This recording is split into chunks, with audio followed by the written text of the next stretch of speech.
Hello and welcome back to another episode of Critical Reactions with your host, Bryan. We're going to wrap up today with a special selection, which is where one of you tell me exactly what it is I need to check out. Today's comes at us from Liam. Hey Bryan, I've been wanting you to react to this one for a while. Gorgoroth is a veteran Norwegian black metal band, and their self-titled song off their 95 album is probably my favorite black metal song. I think this epic song is able to perfectly encapsulate the aggression, beauty, melancholy, and atmosphere of black metal to form a true opus. Have fun.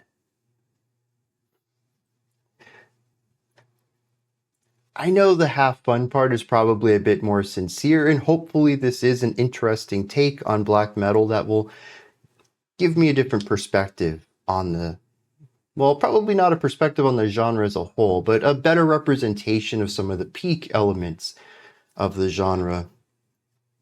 But every time, without fail, I see the words have fun on a black metal reaction or request, and I always think, I'm probably not going to.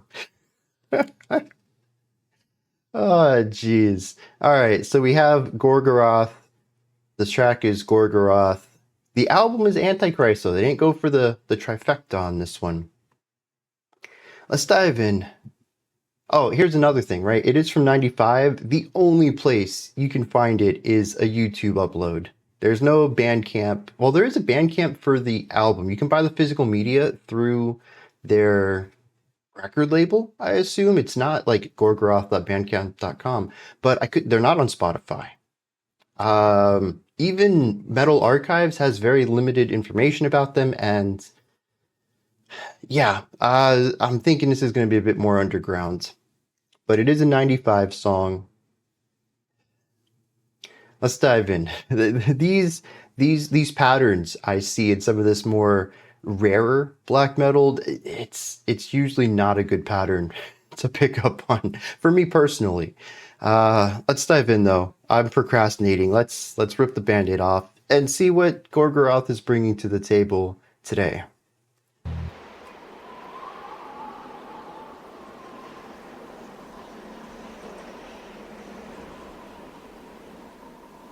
Wind. A lot.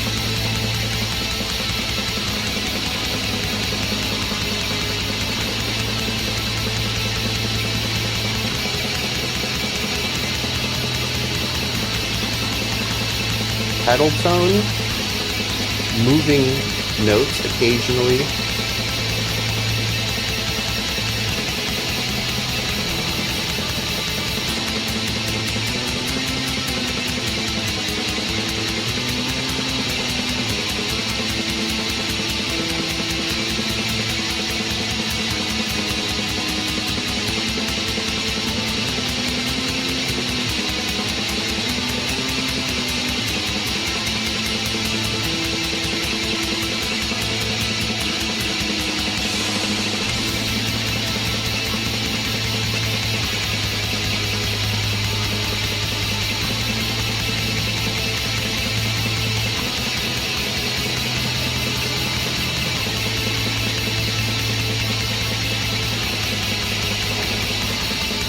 That's thunder?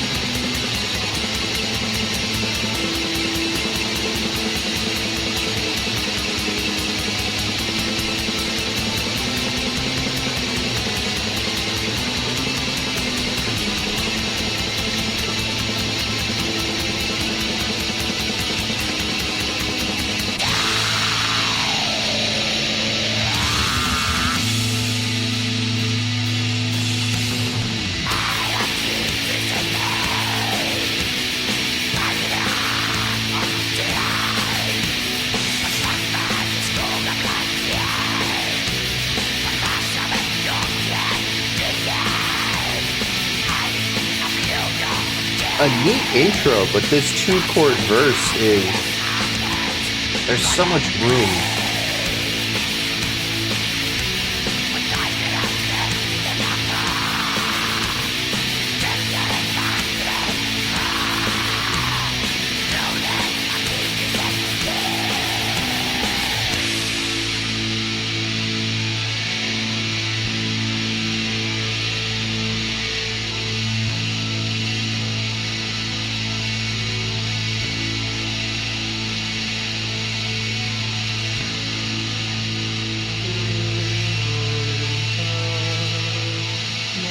Well, that's a neat addition, though.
That's a neat idea.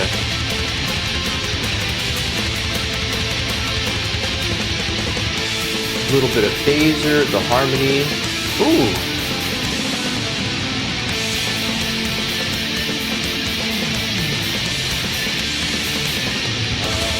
Yeah, drummer just pulling hemiolas out of nowhere.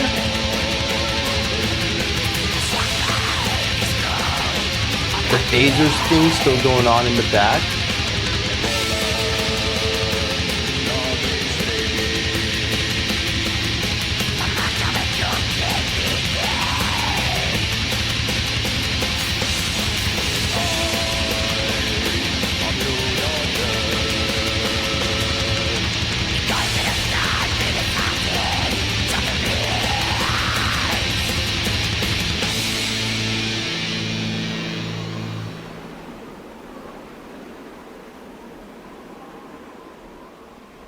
And then back to the white noise of the wind and the crashing of waves. Yeah, I hate to disappoint. This didn't really change my mind any on black. This sounds like a lot of black metal I've heard. Not to be dismissive of it, there are some cool things I want to bring up, and I do think that on the detail level, they are introducing some cool techniques compositionally, but overall, this just still sounds like black metal to me. And I didn't want to kick it off with negativity, but we're already here. I'm not going to bookend this analysis with negative. I'm just going to get all this out of the way first.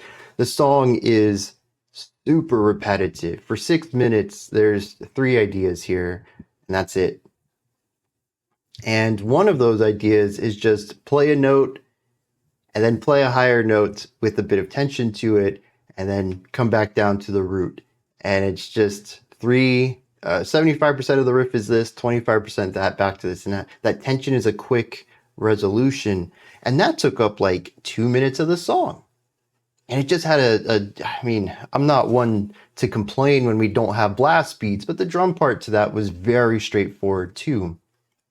So, yeah, the vocals, it gave a lot of room for the vocals, but I don't think the vocals really did anything for me personally. I didn't find them charismatic or sonically interesting, and just kind of typical black metal, raspy, higher pitched harshes. So, yeah, the whole verse and everything associated with that riff really bounced off of me. So, yeah, I mean, like I said, we got the negative stuff out of the way. Not my intentions to start with it, but it's done. Let's focus on what I think was actually interesting here.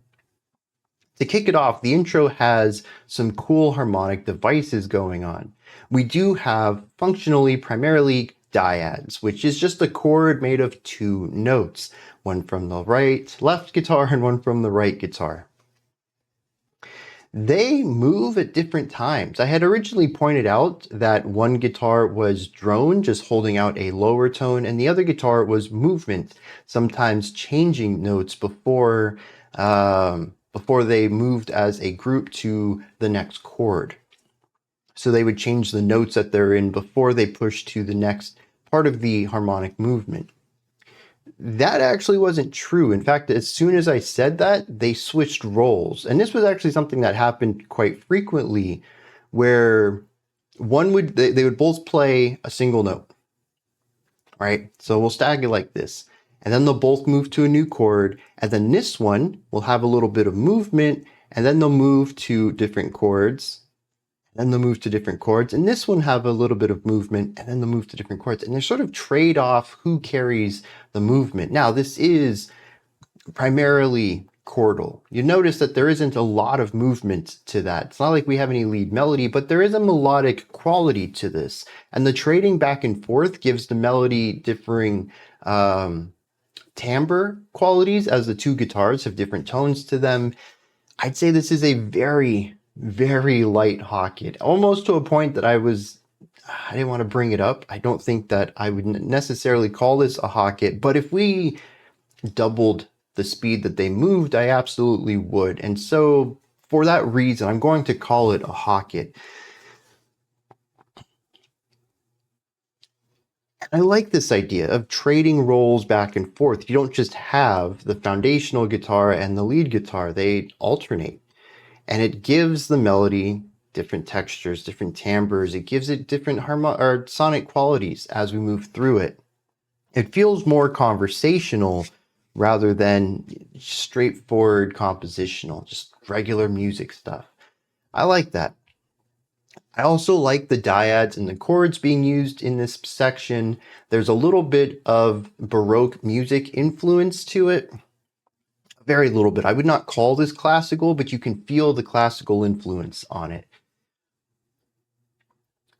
And so this section was neat. I do think it went on far longer than it needed to. Definitely overstayed its welcome for me. But I really missed it and would have taken another 32 bars of it based off of the verse that we got. And as I mentioned, this is going to be a quick little segment here. The guitars are just playing one note and then another note and then another note, or we come back to that first note.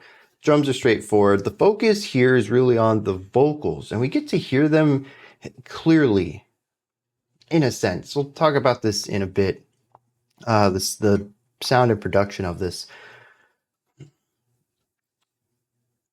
But they're very higher pitched, they're raspy. It's black metal vocals.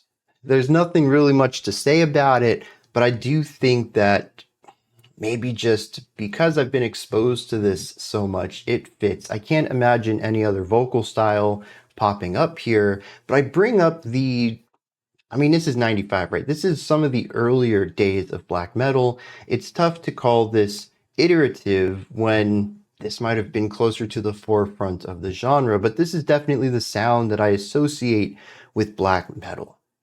Maybe a bit rougher, maybe a bit rawer than I associate, because I think as time went on, the sound began to become clearer in a sense and actually pushed more nasally.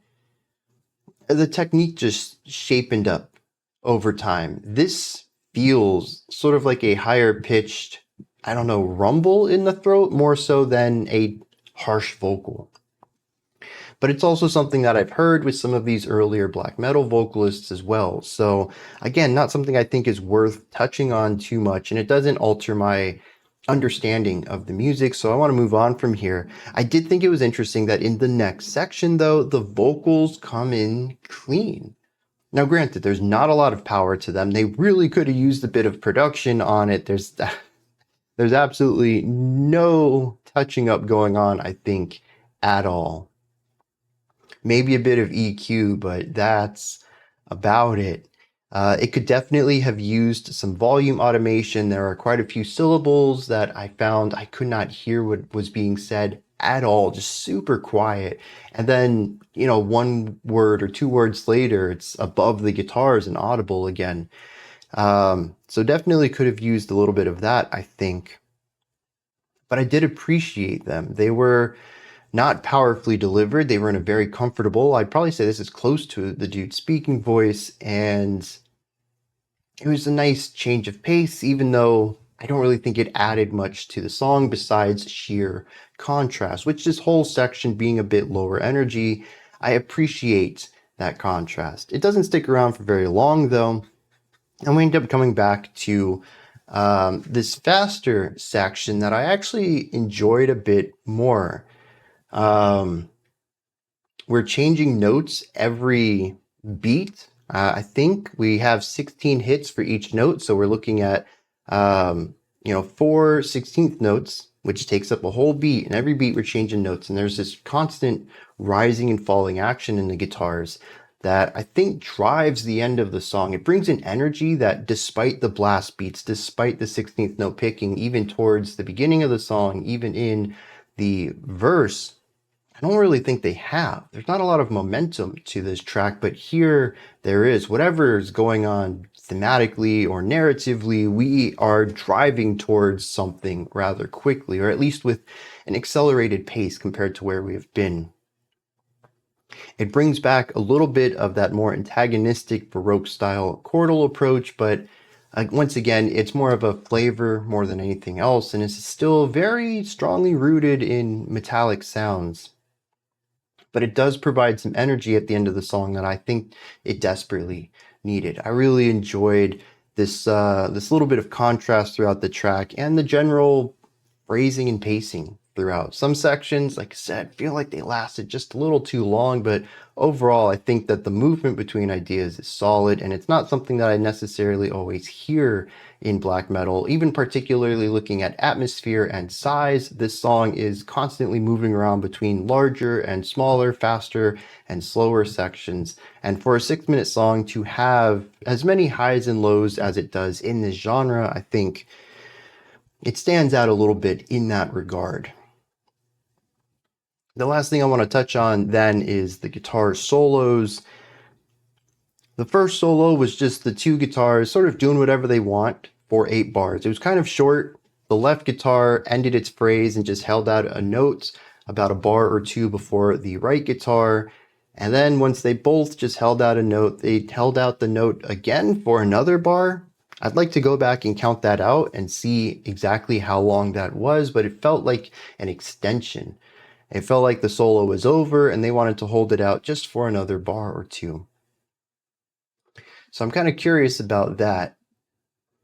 That was the whole solo though. A neat little diversion, but nothing that kept us off the main trail for too long. The second solo though was the hammer-on pull-off phaser sound that put a smile on my face.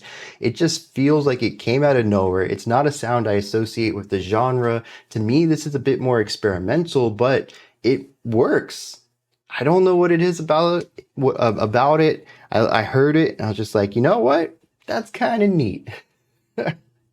And honestly, for black metal to make me smile and not feel like my life energy is being drained, that's that's a pretty big deal, I think. So hats off to Gorgoroth for implementing something that I enjoyed in a more traditional take on black metal. And of course, traditional makes sense given the time this came out, but whatever. That's pretty much it though. There's some really neat ideas in here. Oh, something else though too. I was talking about earlier on in the intro that the guitars were trading off moving moments. We actually see that come back in the end. I almost forgot to touch on this. The final section, we see that again. I had mentioned that they're constantly changing notes every beat. Now that I think about it, maybe it's every other beat. Really depends on how you feel the tempo, I suppose. Anyways, lots of note changes, but sometimes they'll stay on a note. And when they decide to hang on to a note and allow the other to move by themselves, that alternates who's going to stay and who's going to move. So once again, the moving part of the song cycles between the two sides, and it creates a little bit of this like sonic movement. And maybe that also combined with the faster changing of pitch and the blast beats and the speed, and all of it just kind of comes together into something that makes the ending feel like we're driving towards something, a lot of momentum. Topic of well, this back and forth kind of stuff. Contrast. Vocals also did this in the end of the song, moving from the harshes to the cleans. So yeah, again, little ideas that I think elevate the song a little bit, but most of the stuff still kind of keeps it within this, well, yeah, dude, that's black metal kind of realm of description. Let me hit some lyrics on this and see what's going on there. All right, I was actually a little worried about this because when it comes to black metal in particular, but especially older or more underground, lesser known black metal, Genius doesn't have lyrics for them. And like I had mentioned earlier, I tried to find a better version of this song and I wound up on Bandcamp, and they don't have the lyrics there either because they don't supply the songs to listen to digitally, and the lyrics are always tied to that. I went to Metal Archives though, which is a pretty safe bet. If I can't find it on Genius and it's a metal track, Metal Archives has it. So I just went there first. They don't have any lyrics for this though. And I was like, oh geez. Weirdly enough, Genius did. But they're very incomplete. It sounds as if somebody wrote the lyrics by ear and that this didn't come from a legitimate source, or I suppose a first party source. There are 6, 7, 8, 9, 12 maybe words that are just question marks. They can't tell what's being said there. It's also in Norwegian, so not only do I have to translate it via Google, which is not a great translation, but it's also missing words all over. I mean, these lyrics look like Swiss cheese. There's not a lot of lyrics to begin with, and like a quarter of them are missing. But I did notice one thing. A little annotation that mentions Gorgoroth is a plateau in the land of Mordor from the Lord of the Rings. So I went and looked this up. What's particular about this place? It is a plateau in Mordor, which for those who don't know, this is like where the bad guy lives and there's a giant volcano, and the point of the story is to get this ring into the volcano. Like that's the whole quest. But you have to go into the heart of the bad guy's domain in order to do this. Well, this plateau, Gorgoroth, is next to this volcano, give or take. I'm looking at a map, but the map doesn't have any legends for distance, so I don't actually know how close they are. It's near-ish though. Nearish enough, though, that the eruptions of the volcano have seared this plateau. There is no plant growth at all on it. Although there are the brambles of Mordor. I don't know what that is. Brambles are a plant type thing, but I don't know. There is very little water, if any, that descends to it from the Ethelduith and Ash Mountains, a couple of streams that kind of get close, but none that actually hit it. Also, Ethelduith is that's another band. So that's interesting. I think I knew that, but I don't think I knew that. I think someone told me and I forgot. It's one of those things when you read it and you're like, that's familiar, but I would not have been able to answer that in a trivia question. So we have this very arid, extreme, piece of land that looks out over a wider piece of land. It's elevated and it's completely destroyed by the volcanic debris. So much so that no vegetation exists there. It's also mentioned that inside of the plateau are mines and forges where the weapons and armor for Mordor's armies are crafted. So that's about all the information I could find about it. I guess there's not a lot written directly about it. It's just one of those things that exists. So taking that and applying it to the Swiss cheese lyrics I have, the poorly translated Swiss cheese lyrics I have, it seems that the song is just kind of what I did, describing this, not really telling a story about it, not really bringing us through it in any way. It says that it's home to 10,000 men, and maybe men is a soft translation because, as far as I understand, humans cannot exist here. And that's why there's only orcs and whatever other things live out there. It says, but it's home to a tyrant as well. There's a mist that lies here. It's the home of blood and death. And he who wanders through it have lost their lives. Men and trolls have lost their lives deep in the mountains of Mordor, Gorgoroth. It says, never grew darker and the light was extinguished. The day is finally at an end. Those who come through these woods and land here are slaughtered. In the home of blood and death, in the valley of Gorgoroth. So, yeah. Do I think this song does it justice? Maybe. The thing is, it's tough for me to say that because subjectively, I think there's a lot of there's a lot of different ways in different styles of music that I would envision this. In fact, I think death metal would be very good to cover this, but also classical music, particularly romantic era classical music, covering this vibe very well. An eerie, desolate place full of danger and pain, and pretty much any human going into it has a death wish. So, yeah, this song I don't think captures that. But it's also because black metal just doesn't have an emotional quality to me. I don't feel that out of it. And I think it's really interesting when I get requests like this that say, dude, the atmosphere in this is palpable and, you know, it definitely has these heightened emotive elements to it, and it just feels amazing to listen to. And then I listen to it, I'm like, I don't hear any of that. And it's just one of those ways that how we listen to music, what we hear in music, what we value in music is going to influence our relationship to sound. And something like this can absolutely capture a vibe for someone and have a very different vibe to someone else. And that's one of the double-edged swords of art. No two people are going to listen to something the same way, or going to view a work of art the same way.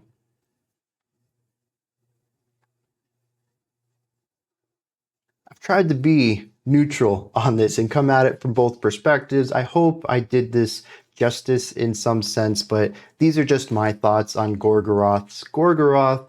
Let me know what you thought of it. If there's anything that you enjoyed, if there's things that I was wrong about that you need to correct me on, if you have your own perspective or opinion on this, please put all of those and anything else you'd like to add into the comments section. Above that, in the description box, you'll find a link to Linktree. Takes you here. You can find links to my music, ways to support the channel, a link to the Discord server, and so much more. Above that, if you could, like, subscribe, and ring the bell. I greatly appreciate all three of those. All right. Why am I blanking? How do I end these things? Until next time, remember to be critical, not cynical, of the music you listen to, and have a fantastic morning, afternoon, or evening, whenever you choose to watch my videos.